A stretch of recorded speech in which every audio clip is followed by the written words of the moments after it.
Okay, so this book sold to Dier's. Sold to be Diers. Sold to be Dier's. Yeah. What is it? What is the story about? Can you expound on that for us? Yeah, it's the story of a World War II chaplain that when he dies, he's the last chaplain of World War II. But it takes it from the time he's on the farm in Oklahoma, or the ranch in Oklahoma, where he's helping his dad brand steers and cut them. It reveals where he's gotten all of his biblical knowledge before he goes into the military, in a paratrooper unit, which I'm familiar with because I was in one, so I knew a lot about that. Now, they were instrumental in World War II in some of the areas that it would be possible for the story to manifest once he had joined and gained chaplaincy, because he didn't want to kill anybody. It dawned on him after all the training, as he got into the unit, that God didn't want him to kill anybody. So they jokingly made a remark, well, let's just make him a chaplain then. What about that? And of course, the DI that knew the power and the magnetism, and almost like Christ was talking himself in a lot of the stories that he would dig out of the chaplain, the future chaplain, that he knew that he would be just right for that, to keep the men encouraged, because the stories he told were stories about King David and not the pacifistic. Yeah, go ahead. Just whenever you. Pacific. If that ever happens, just start from the sentence before. You got it. Oh yeah, he wasn't pacifistic. He didn't turn the other cheek. Even when Christ turned the other cheek, he didn't expect to be slapped, because he made the remark, "If I did wrong, then slap me. But if I do no wrong, why do you slap me?" And of course, that question run off the slapper. So, anyway, but he's the last chaplain that survived World War II. He's the last one to die, as many are dying today of the World War II soldiers. We're losing them left and right. And there may be one out there, I don't know. I do have a book dedicated to that one, as a one of two copies. But I use that character, in order to explain to the soldier just where he's at with God, and he's not the animal or the heathen or the one that's going to have to pay for killing, to kill someone.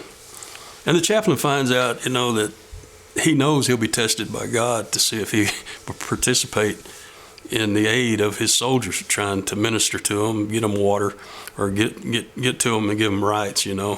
Whether he's gonna bring up ammo or bring up water, to help further his ability to serve the soldiers that he was assigned.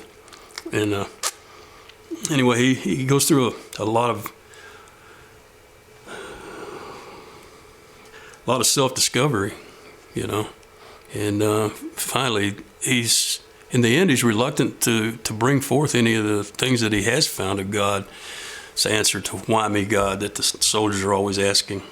And so he tucks it away in an area never to be really found except for the soldiers he'd been ministering to. And the recipe that he has for that, holding every thought to the mind of Christ, and action to the mind of Christ, is what gave him the answer. And he gave it to his soldiers that were asking, and he noticed the improvement in them from "Why me, God?" to, well, with what I know about I'm doing now, as far as being Christ-like reflection of laying down my life for my friend, as he did for our souls, why not me? Why not me?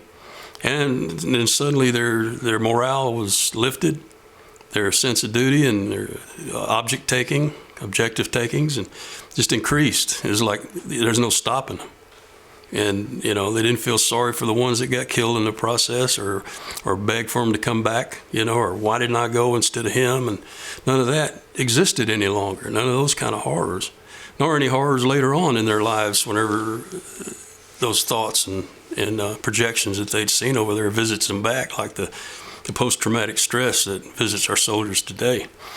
So is there a measure of justification message in the book? Oh, it's just the introduction will justify why the soldier is Christ-like in what he does, and I try to put to calm the discomforts and bring closure that's not going to come back and have any doubt as to what the soldier done to the soldier living or to the parents of the deceased and the loved ones or this nation. Yeah. Because there's closer you're going to get to Christ and flesh doing what they're doing. Now, whether they know they're doing it or not, this chaplain was the only one that was feeding him that kind of information. Yeah. But later on, before his death, he was doing some beckoning to the director of Arlington Cemetery, who had been at the foot of a Lincoln statue for months, trying to ask him to show him a way that he could better honor these soldiers. All of them. I'm talking about the ones all the way back to the Revolutionary War, to the current ones. And he finally got an answer.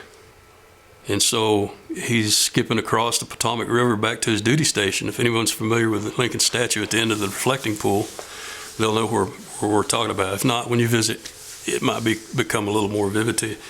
But he's in the three-piece suit, and he's up in his age, and he's dancing across that sidewalk, hollering out what he'd learned from Lincoln. Inside out. That's right. Exactly, Abe. Well, a blind man can see that. From the inside out until it's gone. It's dissipated, disappeared, dispersed, no more existent. And what he was talking about is revealed later on in the book, but it's oppression. And then he goes on to describe the Green Beret soldier. He goes, just like Kennedy's forethought, right back there at Bragg, the bronze Bruce statue of the Green Beret, 12 foot tall on a 4 foot rare green marble pedestal. And what's below that pedestal? A full life-size bust of John F. Kennedy and the speech he gave to the Green Beret whenever he honored them by giving them the Green Beret headgear and a full uniform. Emanating up to the bronze statue, which is known as Bronze Bruce, after Robert the Bruce of Scotland, trying to relieve all of the snakes and the oppression. And below his left foot that he has propped up on a rugby-sized rock, beneath it's a snake with its head sticking out, ready to strike. But he's got his left foot on it. His right hand's on his M16, braced on his hip, and his right foot is centered on nothing less than democracy. And his left hand is reaching out to the oppressed, as if, come on up here with me. And the ability of the United States as a military to reach out to the oppressed, raise them above the venom of oppression from the snake. All this is emanating up like a cartoon coming from one that used to write cartoons, with a bubble caption. And this is what the director is visualizing. And I always felt strong about Robert Duvall being the one playing the part. As many parts as he's played for God and country. He's dancing across there, and the more he gets wound up in it, the cars start honking. They don't know what he's happy about, but they know dang good and well that they want to be part of it. And he loves tango and all that, and so he's tangoing at the last when he's starting to explain. Yeah, he said he's poised there like David with a sling on his shoulder, only he's got an M16 ready to release, its prowess, its stones against those that are oppressing other nations. And he really gets wound up and he goes, exactly like your son, Father. The Green Beret soldiers, ain't they the greatest weeders of oppression in the world? Migrant weeders of oppression in the world, Mr. Kennedy? Mm-hmm. You bet they are.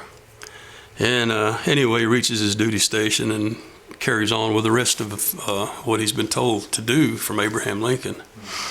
And the next thing he was told to do was to head straight out to the first person interred in Arlington Cemetery. And then a lot of history buffs will really can see how this fits and works.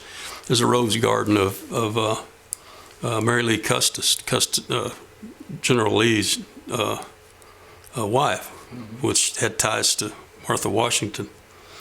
And the Northern general decided that to keep her from coming back to that summer house in Virginia there in Arlington, just start burying, their dead there. And so he was buried there with quite a few others. And of course, the director's going up to the grave, and he gets flashes and visions of the last moments of William Christman, is the gentleman's name, the soldier, young soldier, Private Christman.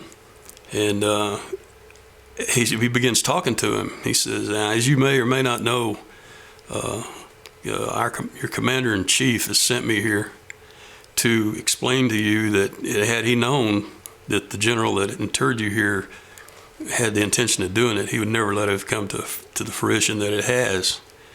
And that, he had a great love for the Southern people because of their biblical beliefs and their laws. But the slavery party just couldn't, there's no way liberty and justice for all is going to pan in that area. Mm-hmm. But they did have godly manners that were lacking in the North. The business entrepreneurs and whatnot going on.